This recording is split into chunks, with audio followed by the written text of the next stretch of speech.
நீங்கள் ஃப்ளூயண்ட்டாக இங்கிலீஷில் பேசுகிறதுக்கு அடுத்ததாக பண்ண வேண்டியது என்ன அப்படின்னா ப்ராக்டிஸ் பண்ணணும். அதாவது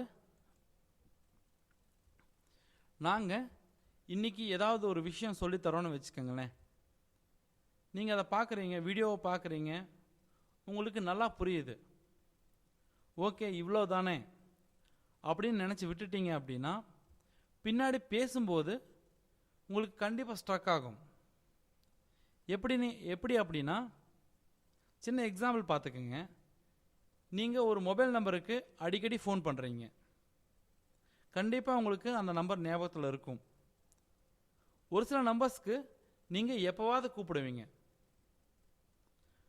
அது தெரிஞ்ச நம்பராக இருந்தால் கூட உங்களுக்கு ஸ்பாட்டில் ஞாபகத்துக்கு வராது. அதே மாதிரி தான் இங்கிலீஷும்.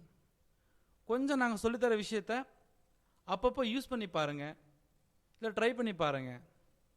ப்ராக்டிக்ஸ்னால் உட்காந்து சின்சியராக படிக்கிற மாதிரி நினச்சிக்காதீங்க.